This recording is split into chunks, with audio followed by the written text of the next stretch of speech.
All right, I think we can go ahead and get started.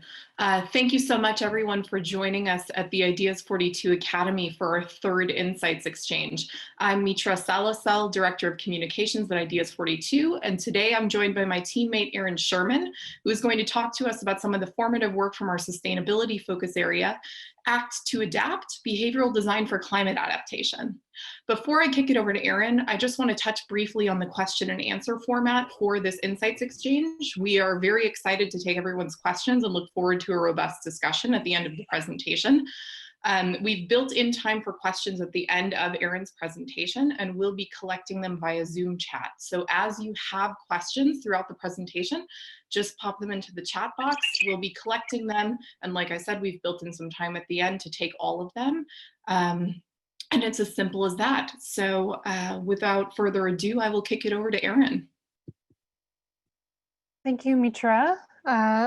As Mitra said, my name is Erin Sherman. It's great to be speaking with you today about climate adaptation.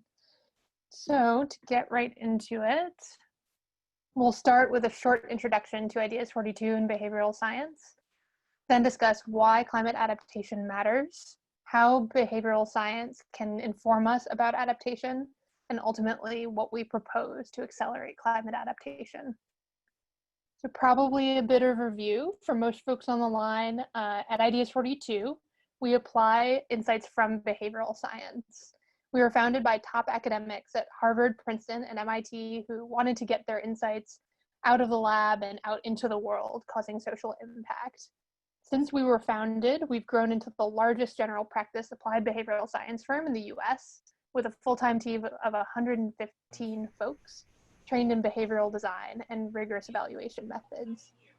And our staff is augmented by guidance from a board of scientific advisors, including 3 Nobel laureates and leaders in applied behavioral science, as well as close collaboration with 65 academic affiliates from leading research universities. Enough about us. Let's talk about us writ large. So when we think about how we design programs and policies, we need to think about who we are designing for. Sometimes those people in our mind's eye can be a bit caricatured. I'm going to talk about a couple of extremes. First of all, there's a Spock-like character, very logical, rational, does what is best, period. And if we were designing for a person like this, you can imagine that we would make certain decisions, perhaps not prioritize simplifying choices and things like that. On the other hand, if we were designing for someone the opposite of Spock, we might be a bit more paternalistic, provide fewer choices, or really heavy guidance. We don't think that people are exactly like either of these extremes. They're somewhere in the middle. So you can see in this photo, we've got a couple of folks who are going to the gym. Good, they're acting on a positive intention, but they're making a decision along the way and taking action that's not really aligned with that intention by taking the escalator. We think that people are more like this. They are sharp most of the time, but have these quirks that we need to understand to serve them well. So to look at this another way, I'm going to talk about the traditional behavioral model and how we would read it forward and backward. And to ground us in climate adaptation, I'll talk about an example that's relevant to a lot of adaptation, which is attendance at community meetings. And these days, that attendance will very likely be remote, of course, as we're facing the global pandemic. But let's think about this. Let's say it's a meeting about flooding in my hometown. I, as a resident of that town, need to first decide whether or not I want a certain outcome with regard to a flooding policy in my town. Let's say I really want a new dike to be built, or I really want new green stormwater infrastructure to be constructed. I decide if I want that outcome, and then I collect lots of information to help inform myself about whether I want to go to this specific meeting. I make an ultra well-informed decision, accounting for costs and benefits really well. I then perfectly execute on that decision. I take action. Nothing can get in the way of my executing that. And finally, I observe the outcome I want. So I speak my opinion on the policy I prefer at this meeting. This is what I think of as the mid-20th century economist's fable of human behavior. It's linear, rational, and deterministic. And let's read it now backwards. So if we consider ourselves perhaps as the organizers of this meeting, perhaps folks who are elected officials at the town level or the county level, all I can observe is the outcome. If all I observe about my meeting is that not very many people come, then I will follow this model back. I will assume that folks didn't think it was a good idea for them to come because maybe they don't really care about this policy. Maybe I shouldn't really bother holding these meetings in the future. You can see where this is going. If we make decisions as policymakers and program designers, assuming this model is true, we might end up neglecting how people really make decisions and the hurdles they really run into, which look a little bit more like this. Sometimes this can look like a pile of spaghetti to folks and like it's so chaotic that we can't possibly try to design for behavior change. What we believe is that a systematic understanding of how people behave and the factors in their context that influences that can actually help us design constructively for people. So without further ado, let's talk a little bit about climate change and climate adaptation in particular. I'll start by showing you a video. This will show you the annual global temperatures from 1880 to 2018. And there's no audio, so just take a watch.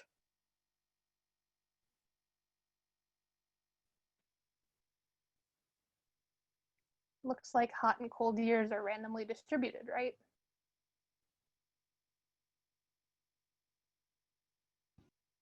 Then something starts to change. And you'll notice to the left, the years that were hot look cold now. Something is really fundamentally different. Our temperature dynamics in our atmosphere are fundamentally different. If you noticed the stripes to the left fading, getting bluer over time, folks who are born later who don't have those years of observation have a different baseline for what warm is like. So you can imagine just the pace of this change is hard to wrap your mind around. Overall, the time that we're living in is characterized by exponential change. And to adapt to climate change, that is what we're adapting to. There is not really a new normal that is stable due to climate change. It will keep changing over time. And this is a special challenge for behavior change. People have a hard time grasping what exponential change or the expectation of it means for how they should act now. And if you're in self-isolation or social distancing because of coronavirus right now, you probably understand this on a really intuitive level. A week ago, it could have been that people knowing that in their community there were coronavirus cases could have made a decision acknowledging that exponential change would occur. But it's taken until the past few days to make that decision in many communities in the US. You can also think of other problems where we see exponential change and people struggling to react in the present in a way that responds to it fully, like saving for retirement, for example. And just to emphasize how this looks with climate change, this isn't only with temperature, it's also with all the follow-on consequences in our atmosphere from temperature change. Just as one example, Houston has experienced 3 floods in the last 3 years that we typically would have called 500-year floods in the past. So normal is a moving target now, and it's changing at an exponential rate. Quickly, before I move on to talking a bit more about climate adaptation and its benefits, I just want to quickly clear up what I mean when I say climate adaptation. Climate mitigation is reducing, eliminating, and reversing climate change itself, the pace of warming, changing that. Adaptation is adjusting to the ways climate change influences human and natural systems. So it's a different step a little bit further down the road. Are we adapting to climate change right now? Not fast enough. So currently, there is an over 400% gap between what we're currently spending on climate adaptation and what we ought to be spending.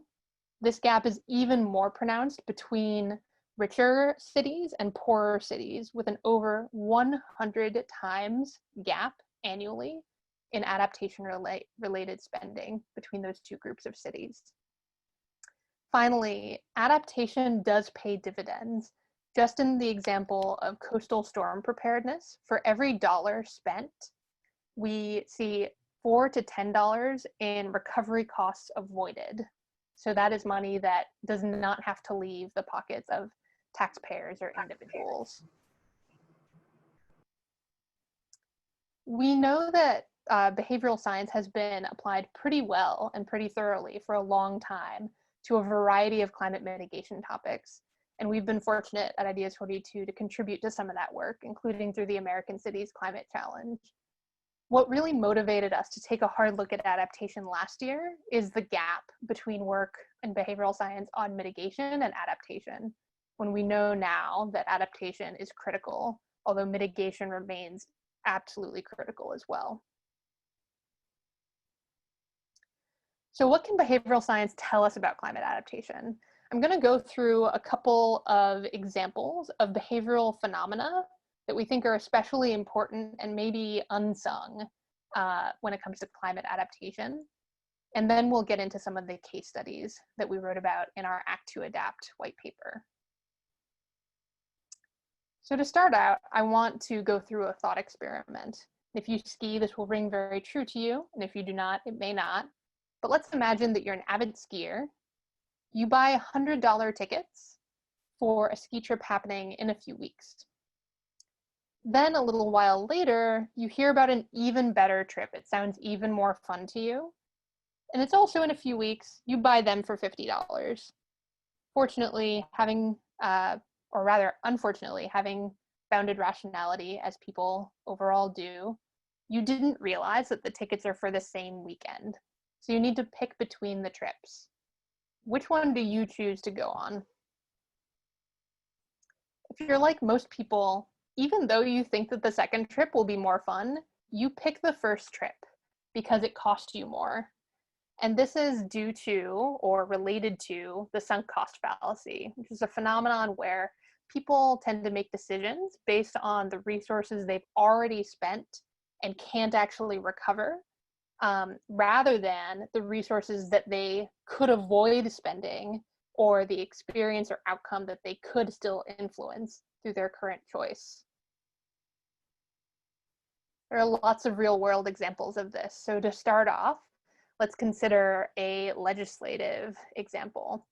The Tennessee to Bigbee Waterway was a very controversial project constructed in the 70s and 80s. Critics of the project said that the expected economic benefits would never outweigh the colossal cost of the project. In 1981, the project went before congressional review, and these are a couple of comments from senators at the time. As you can see, the senators argued that the project should be completed because so much had already been invested, even though it was not possible to recover that investment, and continuing to spend would have essentially no expected return, certainly not enough to justify the continued investment. You can also see this in things today that are directly related to climate adaptation. Also in infrastructure, you may recognize some of these features from around your own town or where you live.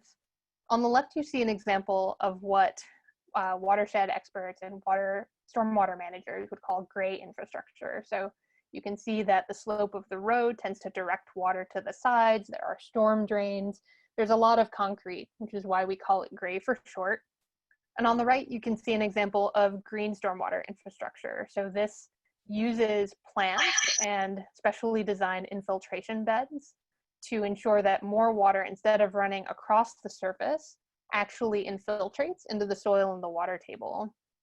It was very common for decades to use only gray infrastructure in managing stormwater in many built environments.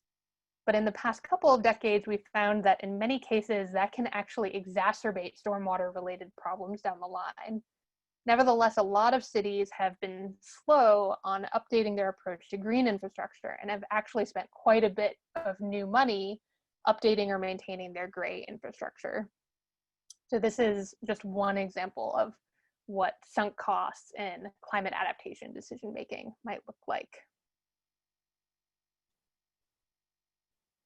Finally, I'll talk about an example in agriculture. So we all know that California has been seeing droughts, particularly in recent years. I want to talk about two different thirsty, water-intensive crops and how farmers have made different decisions and how that relates to sunk cost fallacy. We'll start with alfalfa.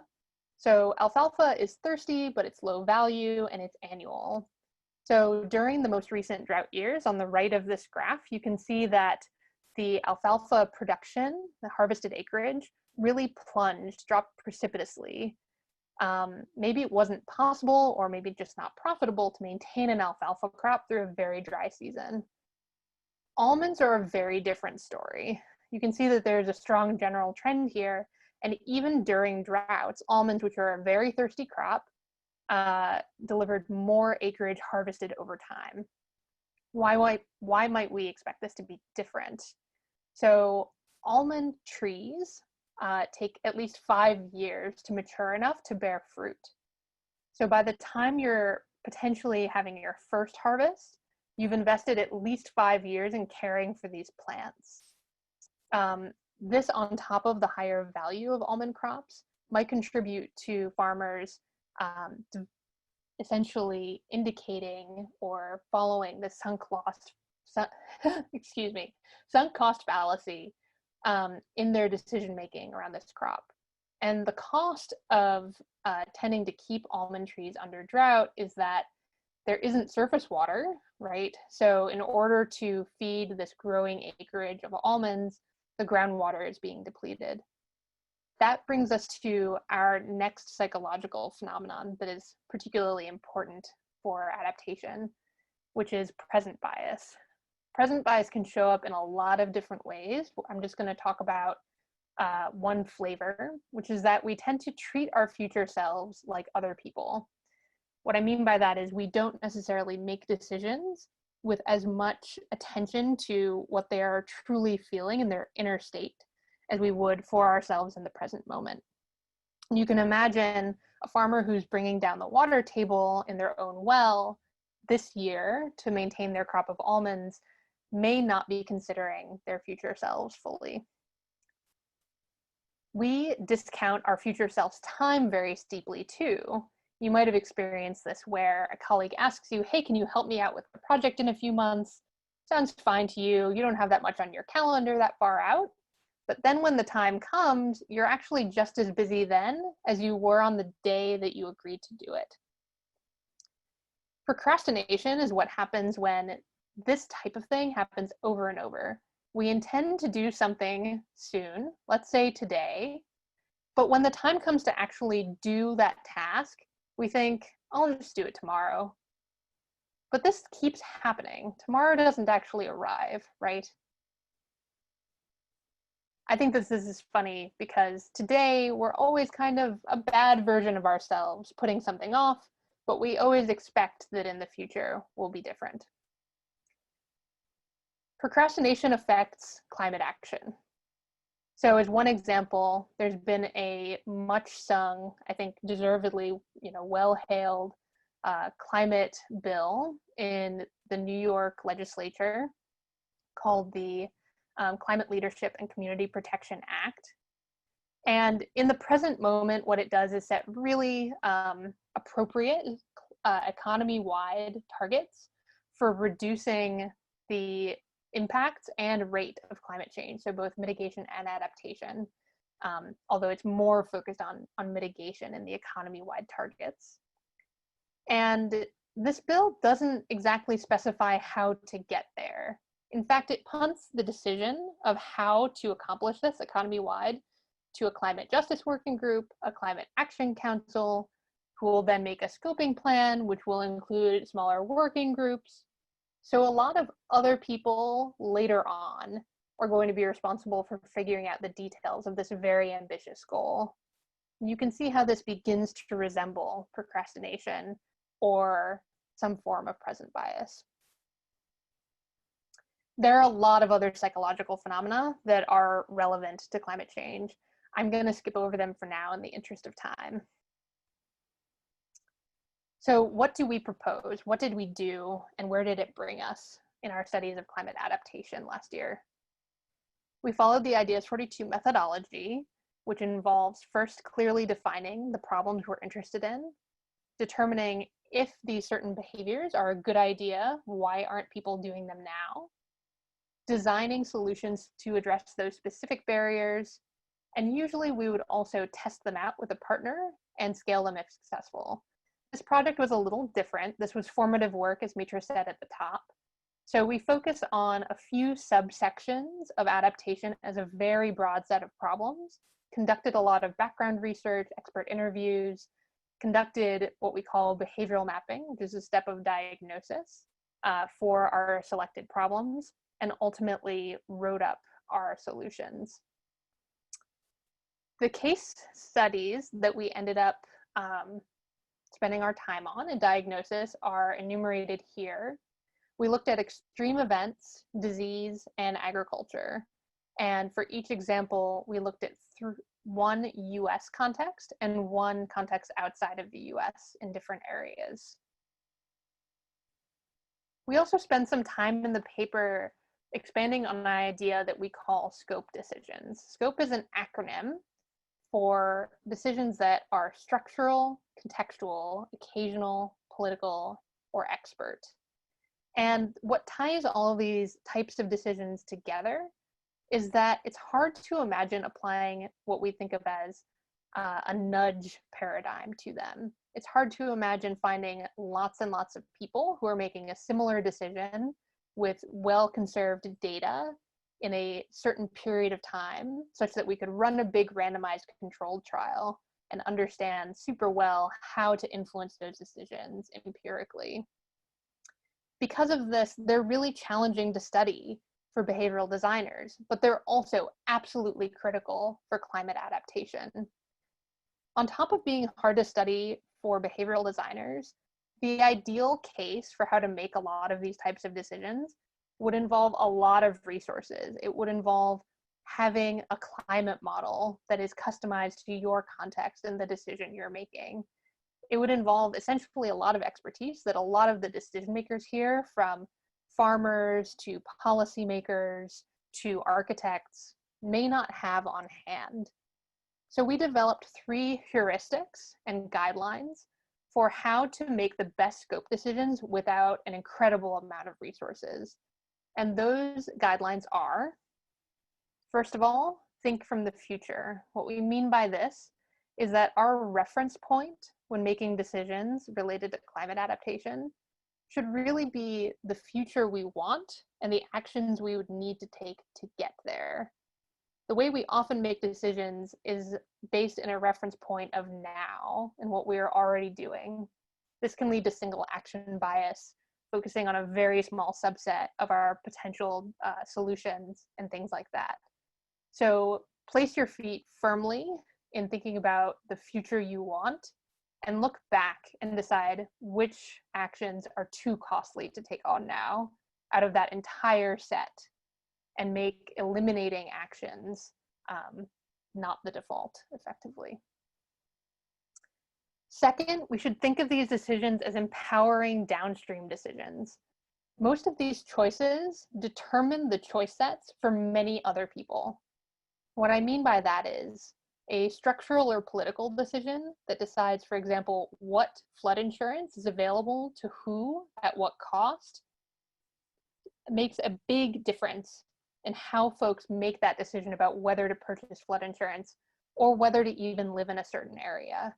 So scope decisions have effects on these downstream decisions and should be made with that in mind. And that means that they also need to account for input from the folks whose decision sets are being influenced and should be tailored in as equitable a way as possible. Finally, and more back to the behavioral research dimension of this, it's important when you're making scope decisions to design and test your programs and policies for the long run. a lot of the programs that currently we think of when we think of adaptation are actually unproven. So for example, capacity development, capacity improvement programs to allow communities to more effectively manage their own resources like water and so forth are one of the default tools in the toolbox to accelerate adaptation. But there's very little evidence on their efficacy. One of our affiliates, Paul Ferraro, ran a very lengthy and intensive study to determine whether a specific water management program and capacity development program to enable jurisdictions to manage their own water was actually effective. And it found through rigorous measurement and testing, effectively it was not. It was not effective. So that's quite a lot of resource that is spent on something ineffective. So thinking about how to evaluate under these really challenging circumstances is going to be important if we want to adapt effectively. You might notice now that a lot of the examples that I discussed at the top of the psychologies that are interesting to us are scope decisions, right? We're talking about actions that are taken by local governments, actions that are taken just every once in a while by farmers. And that should tell you something. Adaptation is deeply embedded in scope decisions. Once we get to the point of talking about individual adaptation decisions, like saving enough to flee a disaster area or fireproofing your home, those things are important, but they're so heavily influenced by decisions that are made upstream that it's really hard to talk about one without the other. That said, we did spend some time thinking about individual level decisions for adaptation, and I'll talk about 3 of them now. First of all, we thought about how wildfires in California might be better adapted to.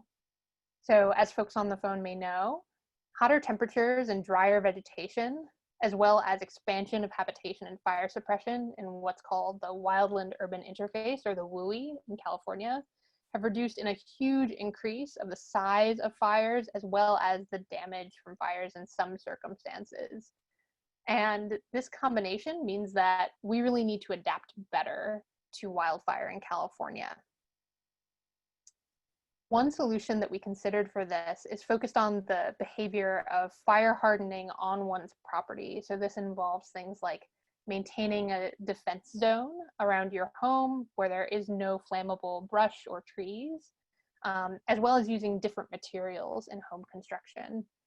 And one solution we considered here is inspired by some of the mitigation work in behavior change, which is to make explicit and visible to members of a neighborhood which of their neighbors have taken measures like this.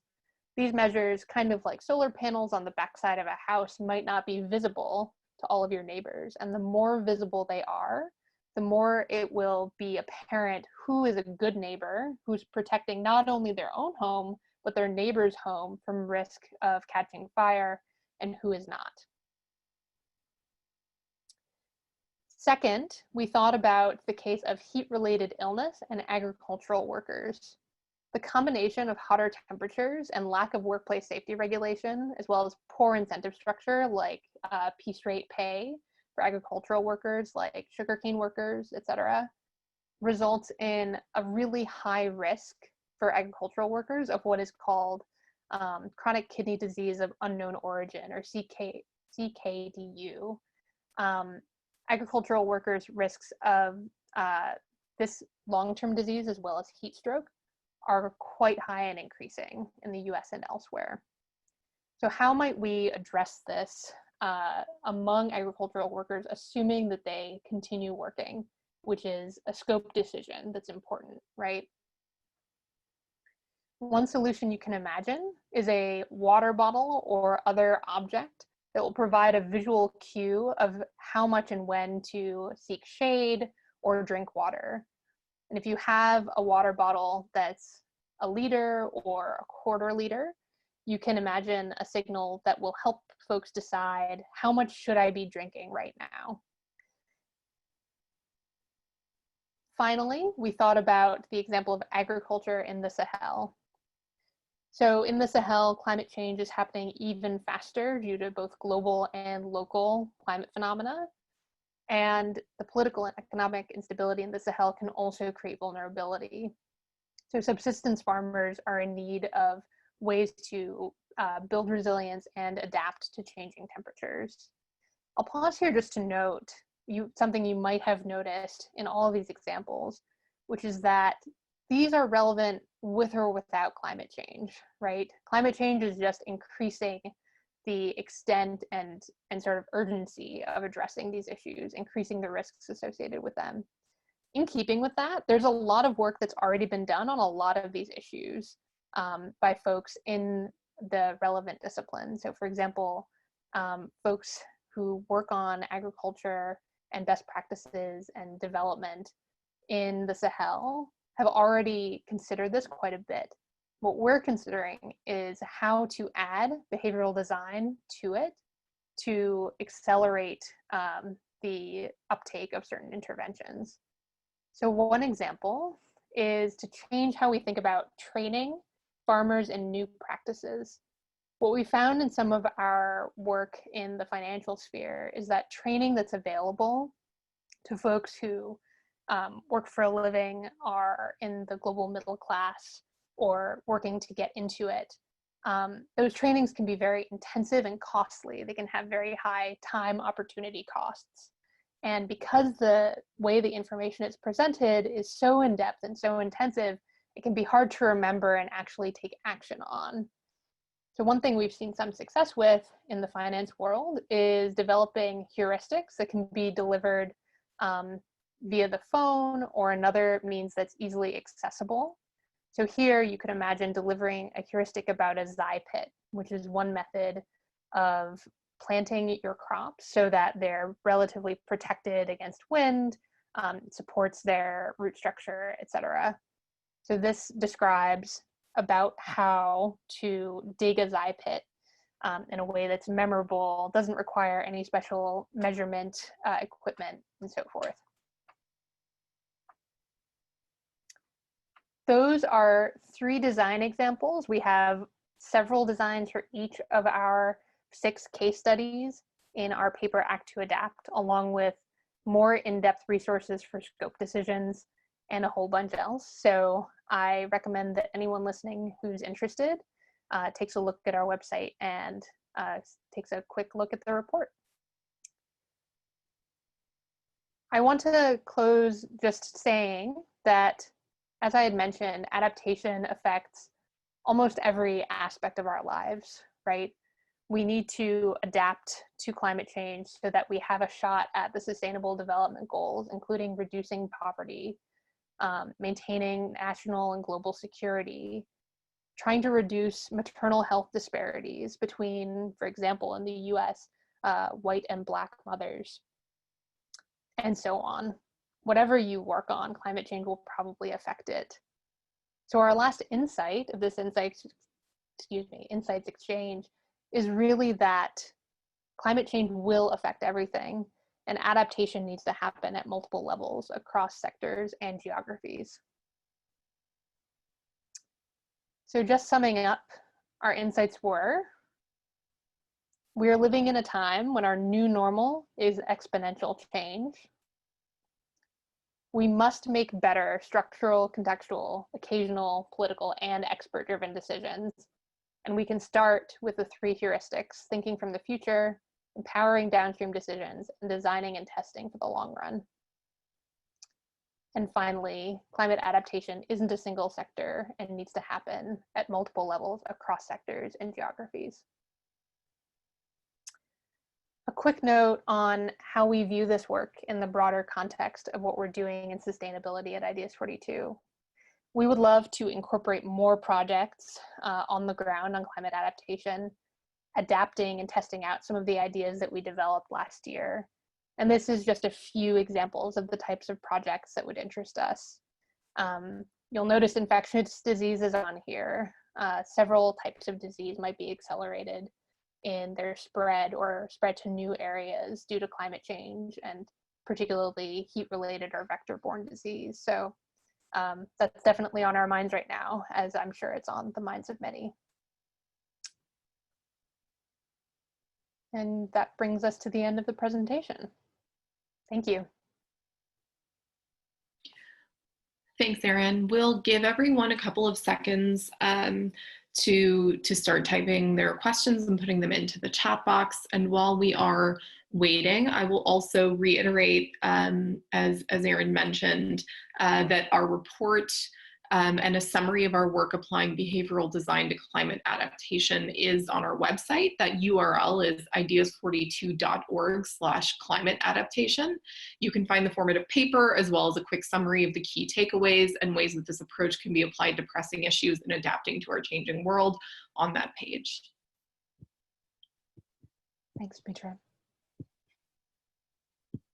All right, looks like we have our first question. What have been some successful approaches to influence policy level decision making, and how has behavioral science been applied there, or how could it? Yeah, good question. I think the most famous example of this is about groupthink, although that's really more of a thought experiment or anecdote about how this can go wrong, how our human tendencies can go wrong in policymaking than anything else. So there is work on how to apply behavioral principles to policy level decision making. In particular, one of our, I think not official affiliates, but frequent collaborators, Karen Akerlof, has done some work on how to use communication methods and behavioral science more broadly to change what policymakers know and how they make decisions. So that's one resource I would take a look at.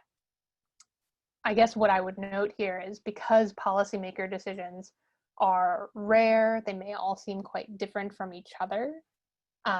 There is a question about how evaluable interventions would be and how best to structure an evaluation to really yield information that you can use in the future. And that's the kind of thing that we believe behavioral scientists need to be attending a lot to in the coming years.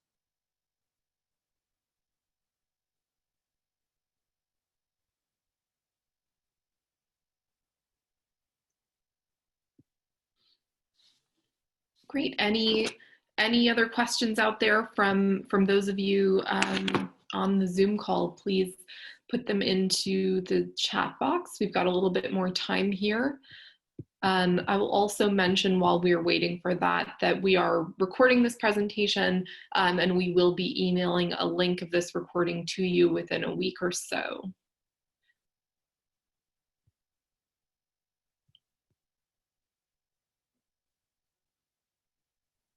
Just give it a couple more seconds here.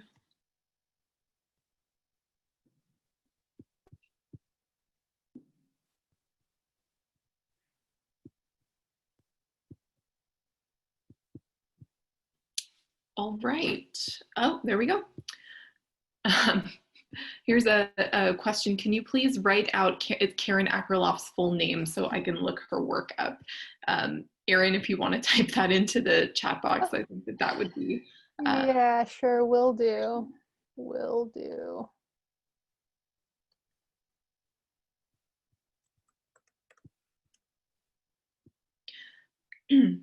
Great. So if there are no other questions, then I think that we can close here and give everyone a little bit of time back.